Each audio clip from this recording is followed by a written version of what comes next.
नमस्कार साथियों। आज काफ़ी दिनों के बाद यूट्यूब पे वीडियो बनाने का मौका मिला है। मैं भी आप सब की तरह ही असमंजस में था 17वीं बीपीएससी परीक्षा को लेके कि क्या होगा क्या नहीं होगा। तो अब उस असमंजस को थोड़ा ख़त्म करते हैं। अब लड़ाई के साथ साथ पढ़ाई भी ज़रूरी है। तो अब हम लोग पढ़ाई में एंटर करेंगे, क्योंकि आयोग हमारा जो इतना हमसे प्यार करता है कि वो सुनने वाला भी फ़िलहाल तो नहीं है। ठीक है, तो हम लोग उसके अकॉर्डिंग ही मेंस की तैयारी में लग जाते हैं। ठीक, तो देखिए सबसे पहले हम अपने बारे में बता दूं। मैंने ऑलरेडी 2 मेंस लिख रखा है। ठीक है, हमारी एक टीम है जो बीपीएससी प्रिपरेशन करवाती है, उसी में से आप उसी में से हम हैं। और एक्सपीरियंस की बात करें तो एक्सपीरियंस अच्छा खासा है, 2 मेंस लिखा। बाकी हमारी जो टीम है उनमें इंटरव्यू तक पहुँचे हैं लोग और सिलेक्टेड भी हैं। हमारे रैंक 2 आपको पता होगा, जो सर्वेश रैंक 2 जो सर्वेश कुमार हैं इस बार, वो भी हमारी टीम का ही हिस्सा थे। जो तो कुछ दिनों के बाद उनका इंटरव्यू भी हमारे चैनल पे आएगा। तो आप लोग अपडेटेड रहिए हमारे चैनल से। तो वो भी हमारी टीम के ही हैं, तो आपको वो भी बताएंगे आके कि किस तरीके से आंसर राइटिंग करना है। तो चलिए पहले आज हम थोड़ा ब्रीफ ले लेते हैं, क्योंकि आगे लास्ट में आप लोग के लिए कुछ है हमारे लिए, हमारी तरफ से। अगर आप प्रभावित होते हैं हमारे जो इनिशिएटिव है तो आप जुड़ सकते हैं। तो चलिए सबसे पहले शुरू करते हैं मेंस की प्रिपरेशन। ठीक है, मेंस 70th बीपीएससी। ठीक है, तो सबसे पहले बिगनर के लिए हम बता देते हैं कि मेंस का जो सिलेबस है हमारा, पीटी का तो अब आप लोगों को पता, उससे कोई लेना देना है नहीं। अभी आपको मेंस का ही करना है, क्योंकि देखिए अगर आपका कट ऑफ, मैं बता रहा हूँ, कट ऑफ अगर 85 प्लस भी आप पार कर रहे हैं तो आपको मेंस का ही प्रिपरेशन करना चाहिए। क्योंकि अगर हुआ तब भी ठीक, और नहीं हुआ तो आपको एट द एंड 6 मंथ या 7 मंथ के बाद आपको 71 का पीटी है। ठीक है, तो 71 का पीटी अभी इसमें, तो इस पीरियड में आपको 4 से 5 महीने के पीरियड में आपको मेंस का ही प्रिपरेशन करना है। तो अगर आप इस अभी से ही करने लग जाते हैं तो आपको आगे जाके काफ़ी फ़ायदा मिलेगा। ठीक है, तो अगर 85 प्लस है तो आप मेंस में आराम से लग जाइए। ठीक, तो चलिए जो जो बिगनर हैं, जो जिनको मेंस के बारे में कुछ खास जानकारी नहीं है, उनको हम बता दें कि सिलेबस से पहले डिस्कशन कर लेते हैं कि सिलेबस क्या हुआ है हमारे बीपीएससी का। तो देखिए सिलेबस में क्या होता है कि 5 पेपर होते हैं हमको देने। ठीक है, तो पाँचों में हिंदी और ऑप्शनल ये दोनों क्वालिफाइंग होता है। ठीक है, आपको 33% लाना होता है नंबर। ठीक है, इसका कुछ अलग आंकड़ा ऑप्शनल का शायद कैटेगरी वाइज ही है, तो ये आप देख लीजिएगा, ऑफिशियल साइट पे होगा मौजूद। और जो हमारा जो मेरिट बनना है ना, वो मेरिट हम कह रहा GS1 GS2 और SS मेरिट बनना है। ठीक है, GS1 में आपका होता है हिस्ट्री, IR, DI। GS2 में क्या होता है polity, Indian polity, geography, economics, science and tech. और ऐसे में 3 पार्ट होते हैं, तो 2 पार्ट तो आप लिख सकते हैं अच्छे से।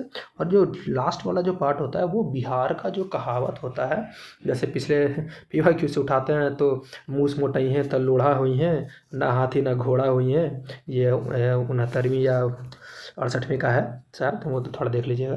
तो इस तरीके की आपको लोकोक्ति जिसको कहते हैं, मुहावरे, कहावतें, बिहारी कहावत ना बोला करते हैं, अभी भी बोला करते हैं लोग, तो उससे आपको लिखना होता है। ठीक है, चलिए इतना समझ गए आप लोग। ठीक, ये हो गया हमारा सिलेबस। ओके, अब सिलेबस हो गया, और सिलेबस मार्क्स की बात कर दूं तो मार्क्स आपका होता है, ये आपका 300 और 300 और 300। ठीक है, टोटल 900 मार्क्स का होता है। ठीक है, इसमें से आपको अगर GS1 बहुत ज़्यादा स्कोरिंग होता है, इसमें अगर आप DI अच्छे से सही कर ले, आर्ट एंड कल्चर वगैरह अच्छा कमांड है, तो आप 200 मार्क्स तक ला सकते हैं इसमें। ठीक है, बाकी ये थोड़ा टफ होता है। ऐसे का आपको जिस तरीके से आप जितना आप पढ़ेंगे उतना ज़्यादा लिखेंगे, जितना ज़्यादा आप ब्रॉड होंगे उतना ज़्यादा आप अच्छे से प्रेजेंट कर पाएंगे चीज़ों को। तो ये सब चीज़ें आएंगी आपकी कैसे, प्रैक्टिस से। ठीक है, आंसर राइटिंग की प्रैक्टिस से। ठीक, तो आइए प्रैक्टिस करते कैसे हैं, उससे पहले भी कुछ चीज़ें जान लें। ठीक है, देखिए, उत्तर लेखन शुरू करने से पहले क्या करें। आपको बता दें कि ये जो हमारा जो चैनल है वो स्पेशली हिंदी माध्यम के लिए है, क्योंकि रैंक 2 जो हमारे सर्वेश कुमार हैं वो भी हिंदी माध्यम से ही हैं, तो ये मुख्यतः हिंदी माध्यम वालों के लिए है। ठीक है, तो उत्तर लेखन शुरू करने से पहले क्या करना है हमको, तो सबसे पहले हमको क्या करना है कि जो बिगनर है वो क्या करें, वो एनसीईआरटी से शुरुआत करें। जो एनसीईआरटी का जो बैक पीछे होता है, एनसीईआरटी के पीछे जो हमारा होता है आंसर लिखा हुआ, आप उन क्वेश्चंस को ट्राई करें। ठीक है, उन क्वेश्चंस को ट्राई करने के बाद उसके पीछे जो आंसर लिखा होता है ना, उससे आप शुरुआत करें। ठीक है, उसके बाद 1-2 सप्ताह में, 1 या फिर 2 सप्ताह में आपको क्या हो जाएगा, थोड़ा आइडिया मिल जाएगा। आइडिया मिल जाएगा कि कैसे लिखना है, और आइडिया मिलने लगेगा ना तो फिर आप आराम से आप लिखना शुरू कर देंगे। ठीक है, तो और जो पहले से लिख चुके हैं उनको क्या, उनका अगर कम मार्क्स आ रहे तो वो प्रेजेंटेशन पे ध्यान दें, क्योंकि अगर उनका कम मार्क्स है तो वो प्रेजेंटेशन में थोड़ा कहीं ना कहीं कमी कर रहे हैं। क्योंकि देखिए, आंसर तो सबको लिख रहे हैं, लेकिन किसी का ज़्यादा मार्क्स किसी का कम मार्क्स क्यों आ रहा है, क्योंकि प्रेजेंटेशन एक ऐसी चीज़ है जो आपको हर क्वेश्चन पे अगर आप दो नंबर बढ़ेंगे तो आप उसी तरीके से आप वो रैंक डिसाइड कर देता है आपका 1-1 2-2 नंबर। ठीक है, तो इस तरीके से करना है। अब आपको बात हम बताते हैं कि देखिए, 2 तरीके के व्यक्ति होते हैं। ठीक है, एक होता है कि जो उत्तर लिखते हैं वो एक साधारण से उत्तर लिख लेता है। ठीक है, कि हाँ, गाय हमारी माता कि गाय हमारी माता है, उनके 4 पैर होते हैं, गाय दूध देती है, इस तरीके से साधारण उत्तर मिला। और एक होता है उत्कृष्ट। उत्कृष्ट तो कोई भी चीज़ नहीं होता, लेकिन एक होता है साधारण से ऊपर, साधारण से थोड़ा ऊपर। तो मार्क्स किसको ज़्यादा मिलता है, साधारण से थोड़े ऊपर वाले को। अब हैंड राइटिंग इशू का बात है, तो हैंड राइटिंग इशू से काफ़ी सवाल आते हैं। जो हम लोग, हमारा ऑफलाइन बैच भी चलता है, तो उसमें हम लोग देखते हैं क्या बच्चों को, कि हैंड राइटिंग को लेके बहुत क्वेश्चन पूछते हैं, सर हैंड राइटिंग का क्या है, हैंड राइटिंग का क्या इशू है। तो देखिए, अगर आपका हैंड राइटिंग एकदम गंदा है, एकदम गंदा से मतलब कि अपठनीय है, तब तो आपको सुधार की ज़रूरत है। क्योंकि अगर आप जो लिखिएगा वो सामने वाला पढ़ ही नहीं पाएगा। समझ रहे मेरी बात को, जो लिखिएगा वो सामने वाला अगर पढ़ ही नहीं पाएगा तो आपको कैसे मार्क्स देगा। ठीक है, तो इसीलिए कम से कम पठनीय होना चाहिए। ठीक है, क्या होना चाहिए, पठनीय होना चाहिए। आप बड़ा बड़ा लिखे थोड़ा, ठीक है, बड़ा बड़ा लिखे आंसर, तो कम से कम वो दिखे। ठीक है, तो हैंडराइटिंग का उतना ज़्यादा इशू नहीं आता, लेकिन कम से कम ऐसा लिखे कि वो सामने वाला देख ले। ठीक है, चलिए अब देखते हैं, हम लोग अंतर देखते हैं कि एक साधारण जो उत्तर होता है, एक जो साधारण उत्तर होता है और एक उत्कृष्ट उत्तर होता है, इसमें अंतर कैसे होता था। सबसे पहले हम लोग देखेंगे साधारण उत्तर। तो साधारण उत्तर को कैसे लिखता है, देखिए, ये PYQ उठाया हमने कि शॉर्ट क्वेश्चन है ये, जो हमारा जो 8 मार्कर होता है या 7 मार्कर होता है, उससे वह उठाया हुआ। जो इसका जो शॉर्ट क्वेश्चन है वो हमको उसके लिए हमको 2 पेज मिलते हैं, और उन 2 पेज में ही हमको लिखना होता है। ठीक है, और अगर आप एकदम से कहानी टाइप के लिखिएगा तो वो आपका 2 पेज नहीं होगा, आंसर ही पूरा नहीं होगा। देखिए, सारा उत्तर किस तरीके से लिखा। तो इसके पहले देखिए, किसी भी क्वेश्चन को लिखने के लिए सबसे पहले हमारा हो जाता है ये इंट्रो, बॉडी और कंक्लूजन। ये चीज़ तो सबको पता है, लेकिन इंट्रो कैसा हो, अकॉर्डिंग टू द क्वेश्चन है या नहीं है। बॉडी में आप अकॉर्डिंग टू द क्वेश्चन चीज़ें डाल रहे हो या नहीं डाल रहे हो। कंक्लूजन में आप अकॉर्डिंग टू द क्वेश्चन कंक्लूडर में आप दे रहे हो या नहीं दे रहे हो। ये सब चीज़ें आपको मैटर करती है। ठीक है, बस इंट्रो बॉडी कंक्लूजन तो सबको पता है कि हाँ, इंट्रो बॉडी कंक्लूजन होता है, लेकिन उसमें क्या, उसमें कैसे लिखें, ये बहुतों को नहीं पता होता। तो देखिए, साधारण उत्तर कोई कैसे लिखेगा, तो चंपारण सत्य, इंट्रो में आप इंट्रो ऐसे की कर दिया है, चंपारण सत्य, ये हमारे एक स्टूडेंट का ही है क्वेश्चन, आंसर लिखा हुआ। ये चंपारण सत्याग्रह वर्ष 1917 में बिहार के चंपारण जिले में हुआ, और इसका नेतृत्व महात्मा गांधी ने किया। ठीक है, ये हो गया आपका। उसके बाद फिर इसके कारण क्या थे, 3 कठिया व्यवस्था, किसानों का उत्पीड़न, गरीबों का दयनीय स्थिति, ये सब इसके कारण दिखा दिया। उसके बाद फिर चंपारण सत्याग्रह की शुरुआत राजकुमार शुक्ल के आह्वान पर महात्मा गांधी ने की थी। देख रहे हैं आप, इसको कहते हैं साधारण, सिर्फ पैराग्राफ कहानी टाइप लिख दिया है। राजकुमार शुक्ल लखनऊ अधिवेशन में महात्मा गांधी से मिलने पहुंचे और चंपारण करने बता दिया। और महात्मा गांधी 1917 में चंपारण आए, जैविक की प्रणाली और प्रमुख नेताओं में से थे। ठीक है, उसके बाद महात्मा गांधी के प्रयास से चंपारण सत्याग्रह समिति का गठन किया गया तथा चंपारण सत्याग्रह के समाप्त कर दिया गया। इसके अलावा कंक्लूजन देखिए कितना अच्छा लिखा है ये। आप देखिए, इस प्रकार चंपारण सत्याग्रह महत्वपूर्ण साबित हुआ। तो इस तरीके से अगर आप क्वेश्चन लिखेंगे, इस तरीके से कंक्लूजन अगर एग्जाम में देंगे तो आपको मुश्किल से 1 मार्क्स मिलेगा, क्योंकि आपने लिखा है तो 1 मार्क्स देगा ही, 1 नंबर तो मिलेगा। ठीक है, लेकिन हमको कम से कम इसमें उठाना है 6 मार्क्स, मिनिमम 6 मार्क्स, मैक्सिमम तो आप 8 उठा लीजिए। ठीक है, तो इस 1 to 6 का आने के लिए आपको क्या लिखना होगा, साधारण से ऊपर आंसर लिखना होगा। ठीक है, आप जाइएगा साधारण आंसर लिख के चले आइएगा, आपको बहुत बेहतर मार्क्स नहीं मिलने वाले है कि आखिर लिखें कैसे, फिर उत्कृष्ट आंसर कैसे लिखें, अच्छा आंसर कैसे लिखें। ठीक है, ये हम लोग देख लिया कि साधारण आंसर देखिए आपको देखने में भी लग रहा होगा कि बस एक बोरिंग टाइप का आपका आंसर है, नॉर्मल पैराग्राफ वाइज लिखा हुआ है। ठीक है, तो आप खुद ही सोचिए आप कितने नंबर इसको दीजिएगा, ज़्यादा से 1 2 3। ठीक है, लेकिन हमको क्या करना है कि इसी साधारण उत्तर को थोड़ा उत्कृष्ट, मतलब साधारण से ऊपर, साधारण से ऊपर लेके जाना है। तो वो कैसे करेंगे, तो हम लोग देखते हैं। आइए देखिए, वही क्वेश्चन है। क्वेश्चन तो आप लोग देख लिए चंपारण सत्याग्रह, क्योंकि उसमें जो आंसर रहता है आपका 8 मार्कर वाले में, बस आपको लिखा हुआ है कि चंपारण सत्याग्रह, बस उससे ज़्यादा कुछ नहीं लिखा हुआ है, बस चंपारण सत्याग्रह के बारे में लिखिए बस। तो देखिए उत्कृष्ट आंसर कैसे लिखेंगे, तो आइए अब देखिए। तो पहले इंट्रो लिखते हैं। ठीक है, इंट्रो कैसे है, इंट्रो कैसे है, बिहार 17 में हुआ चंपारण सत्याग्रह महात्मा गांधी द्वारा भारत में किया गया प्रथम सफल सविनय अवज्ञा आंदोलन था, जिसकी परिणति 3 कठिया व्यवस्था की समाप्ति के रूप में दिखती है। अब देखिए कितना अच्छा लग रहा है आपको खुद में पढ़ने में अच्छा लग रहा है।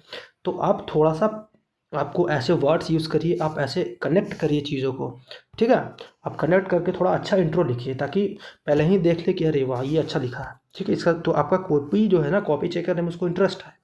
ठीक है, उसके बाद इंट्रो हो गया आपका। इंट्रो के बाद क्या करना है, थोड़ा सा छोटा सा मैप बना दिया है। ठीक है, आप क्या करिए, थोड़ा सा छोटा सा मैप बना दीजिए इस तरीके से।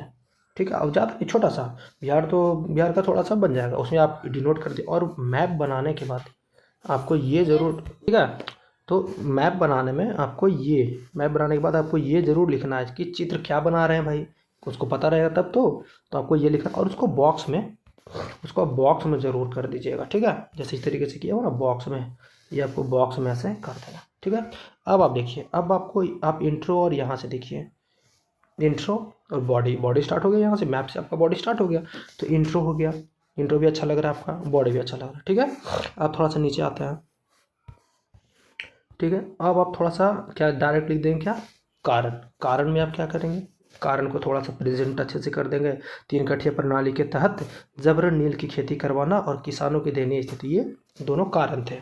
ठीक है, अब जो पैराग्राफ में हमको कहानी लिखना है कि किस तरीके से जब महात्मा गांधी आए, उसके बाद फिर जैविक की प्रणाली राजेंद्र प्रसाद जी सबसे किस तरीके से मिले, क्या क्या घटनाएं हुई उस दौरान, उन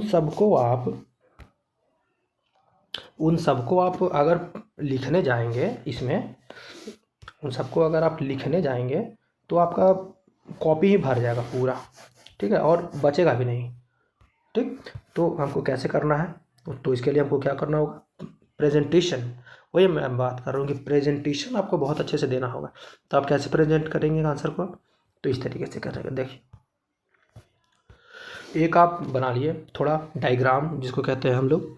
ठीक है, फ्लो चार्ट, ये फ्लो चार्ट हो गया। ठीक है, तो प्रमुख घटनाक्रम लिख दिए यहाँ पे, और आप घुमा दिए एकदम से कि हाँ भाई सबसे पहले 1916 में कांग्रेस के लखनऊ अधिवेशन में गए, उसके बाद फिर 1917 में गांधी जी पटना आए, उसके बाद फिर नीलवर संघ से सचिव और उनसे मिले, उसके बाद मोतिहारी जी में उन पर मुकदमा चलाया गया और स्थानीय अधिकारियों का साथ मिला और फिर आंदोलन सफल हो गया।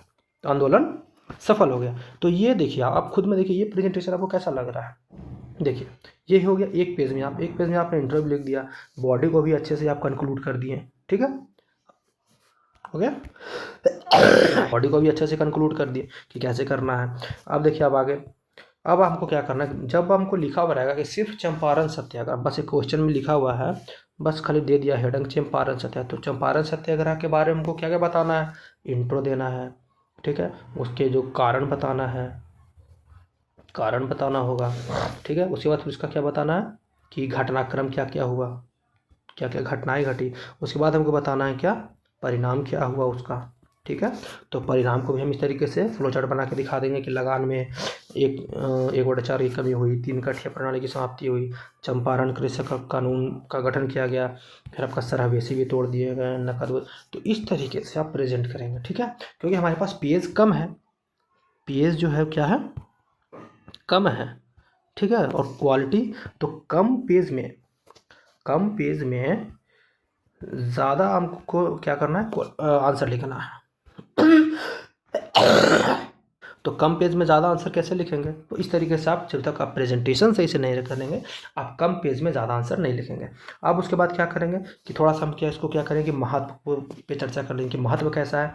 तो महत्व आपका क्या हुआ, तो पहली बार किसानों के मुद्दे को राष्ट्रीय स्तर पर उठाया गया, ठीक है। उसके बाद फिर आपका सत्य अहिंसा के माध्यम से आंदोलन को प्रेरणा मिला, ठीक है, नए राष्ट्रीय नेताओं का उभार हुआ, भविष्य के जो किसान आंदोलन थे उनको प्रेरणा मिली, ठीक है। तो ये आपका महत्व, इससे थोड़ा एग्जामिनर को लगेगा कि नहीं इसको बच्चे को अच्छे से पता है चीज़ें, इसको विश्लेषण किया है ये इस चीज़ को, ठीक है, मेहनत किया है, ठीक है। अब आप उस तरीके से बोरिंग सा आंसर लिख देंगे पैराग्राफ में, हाँ ये हुआ ये हुआ और बहुत महत्वपूर्ण उपलब्धि थी, तो ये बहुत ज़्यादा वो आपको मार्क्स नहीं देगा, ठीक है। अब देखिए अब आते हैं किस पे, कंक्लूजन पे। तो कंक्लूड कैसे करना है, देखिए कंक्लूजन में आप वर्ड ऐसा चूज़ करिए ना कि जो अट्रैक्टिव लगे, जो थोड़ा प्रभावित करे एग्जामिनर को, ठीक है। तो चंपारण सत्याग्रह की सफलता ने स्वतंत्रता आंदोलन में मील के पत्थर का कार्य किया, ठीक है। तो ये आपको इसको थोड़ा क्या करेंगे, अंडरलाइन कर देंगे, ठीक है, ठीक है। क्या किया, मील के पत्थर काम किया और भविष्य के आंदोलनों के लिए नई दिशा प्रदान की। अब खुद देखिए आप, वो जो आंसर था एक साधारण और एक साधारण से थोड़ा सा ऊपर है ये, बस ज़्यादा कुछ नहीं है, बस इसको प्रेजेंट अच्छे से किया गया है और थोड़ा सा वर्ड्स जो है ना अच्छे अच्छे यूज़ किए गए। तो इस तरीके से आप आंसर लिखेंगे तब आपको जाके मार्क्स मेंस में अच्छे मिलेंगे, ठीक है। अब देखिए ये भी क्या है ना, ये भी 2 मार्क्स, 2 पेज से ज़्यादा का, देखिए ये पहला पेज हो गया, आप पॉज करके देख सकते हैं, ठीक है, ये दूसरा पेज हो गया। तो 2 पेज में आप अच्छे से आंसर, और टाइमिंग आपको कितना लेना है, बस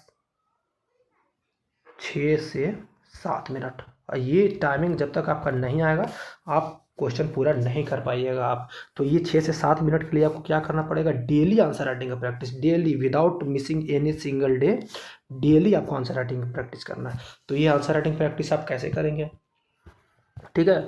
बहुत सारे प्लेटफॉर्म है, आप जा सकते हैं जहाँ भी जाएँ, ठीक है। लेकिन क्या होना ना कि भीड़ में आपको उतना अच्छा से ध्यान नहीं दे पाएगा इंसान, आप खुद एक्सपीरियंस होंगे, क्योंकि भीड़ में ज़्यादा लोग को नहीं, बस क्या हुआ टिक मार दिया, हाँ इंट्रो बेहतर है, बॉडी को थोड़ा सही करो और कंक्लूजन बेहतर है, बस इससे ज़्यादा का कि हम भी बहुत जगह गए हैं, बहुत जगह गए हैं हम, ठीक है।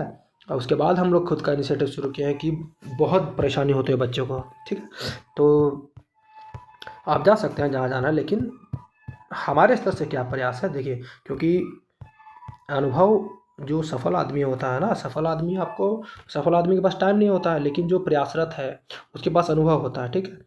तो वो आपको बताएगा कि क्या करना है। तो हम लोग जो हमारी जो टीम है उस टीम में जो है आप जो इंटरव्यू तक पहुँचे हैं बच्चे वो हैं, ठीक है। और जैसा कि मैंने बताया कि जो रैंक 2 जो सर्वेश सर हैं वो भी हमारे ही साथ पढ़े हैं। तो मैं उनसे रिक्वेस्ट करूँगा कि एक बार आपको गाइडेंस वीडियो हमारे चैनल पे उनका अपलोड हो जाए, ठीक है। तो आप उनसे भी कुछ पूछ सकते हैं, मैं लाइव करवा दूंगा, ठीक। तो अब देखते हैं कि तो आंसर राइटिंग क्या करें। तो हमारे इनिशिएटिव क्या है, हम लोग क्या किए हैं कि आंसर राइटिंग के लिए हमारा पेड बैच को ज्वाइन करिए आप, ठीक है। हम लोगों ने एक पेड बैच शुरू किया, वो सिर्फ हिंदी मीडियम के लिए है, ठीक है, ठीक। आप इंग्लिश मीडियम के हैं तो माफ़ करिएगा, क्योंकि हम लोग हिंदी मीडियम के लिए थोड़ा ज़्यादा कर रहे हैं। तो इसमें हम लोग, आपका सवाल होगा कि क्यों भाई, क्यों बैच ज्वाइन करें, हमारा बैच क्यों ज्वाइन करें। तो पहला, बिगनर और अनुभवी दोनों हेतु उपयुक्त है। क्योंकि हम लोग डेली 2 क्वेश्चन देंगे लिखने के लिए, ठीक है। तो बिगनर आंसर से पता चल जाएगा कि हम लोगों को कि बिगनर है या फिर एक्सपीरियंस्ड है। तो बिगनर को उस तरीके से सुधार करना उनके आंसर में, और अनुभवी जो है उनको अलग से सुधार करना है, ठीक है। और ये जो इवेल्युएशन जो होगा वो एकदम डिटेल और सटीक होगा, ठीक है। आपको ये नहीं कि बस टिक मार के दे दिया, वो ऐसा इन्वेस्टर नहीं है भाई कि हाँ 300 रुपया दीजिए और आपका 1 महीना 2 महीने तक चलते रहिए, ऐसा नहीं, ठीक है। आपको अगर इवेल्युएशन अगर पसंद नहीं है तो आप मैसेज करिए, आपको पैसा वापस भी कर देंगे हम लोग, और आप छोड़ के जा सकते हैं, ठीक है। लेकिन आप हर जगह गए होंगे, एक बार ट्राई करिए, ठीक है। ज़्यादा हम नहीं करें, बस आप ट्राई करिए एक बार, ठीक है। और जो भी हमारे जो केवल इंटरव्यू और पेयर मेंटर ही इवेल्युएट करेंगे, ठीक है। ऐसा नहीं कि किसी से भी इवेल्युएट, क्योंकि भाई जिसको जानकारी होगा वही तो इवेल्युएट कर पाएगा ना आपके क्वेश्चन को, ठीक है। तो जो मेंटोर है वो होंगे इवेल्युएट जो इंटरव्यू अपीयर्ड होंगे या फिर सेलेक्टेड होंगे, ठीक है। जो इंटरव्यू अपीयर्ड या फिर सेलेक्टेड होंगे, मैं नाम तो नहीं बता सकता, लेकिन आप रिव्यू से आप देखिएगा कि आपका इवेल्युएशन कैसा है, ठीक है। चलिए अब आंसर राइटिंग जो पेड बैच हम लोग शुरू किए हैं उसके बारे में थोड़ा जान लीजिए। देखिए केवल हिंदी माध्यम के लिए, ठीक है। डिटेल अभी सॉल्यूशन आपके यूट्यूब पे अपलोड होगा, ये टेलीग्राम पे हम लोग चलाएंगे बैच, ठीक है। टेलीग्राम के माध्यम से चलेगा, ठीक है। प्राइस आपका हो जाएगा 799, इतने में इतना आप रिचार्ज करा के ही उड़ा देते होंगे, ठीक है। तो आप एक बार अपने पढ़ाई के लिए चलिए, कुछ ना कुछ नहीं होगा आपका, मान के चलिए कि कम से कम आपको डेली जो आंसर मिलेगा लिखने के लिए, क्वेश्चन मिलेगा, उसमें आप कुछ तो लिखिएगा, कम से कम कुछ तो आपका होगा सही, ठीक है। देखिए डेली 2 क्वेश्चन दिया जाएगा सेक्शन वाइज, एक लॉन्ग दिया जाएगा और एक शॉर्ट दिया जाएगा, ठीक है। और एक क्वेश्चन पर वीक दिया जाएगा एसे का, ठीक है। इसकी वैलिडिटी रहेगी 20 मार्च तक, ठीक है। क्योंकि 20 मार्च के बाद हम लोग का कुछ और इनिशिएटिव जो टेस्ट सीरीज होगा फुल लेंथ और जो सेक्शन वाइज वो हम लोग चलाएंगे, ठीक है। तो अभी हम लोग डेली 2 क्वेश्चन देंगे लिखने के लिए।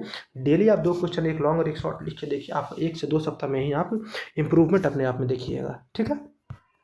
चलिए तो फिर कंप्लीट कवरेज होगा सवत्री बीपीएससी जो सिलेबस है उसके अकॉर्डिंग, और बाकी फिर डिटेल जो हम लोग अपलोड करेंगे यूट्यूब पे कि कैसे क्या करना है, ठीक है। और सबसे पहले हम लोग हमारा जो टेलीग्राम चैनल है आप ज्वाइन कर लीजिए, अगर आपको ज्वाइन करना है तो वहाँ आपको सारी जो डिटेल्स हैं वो मिल जाएंगी। Thank you.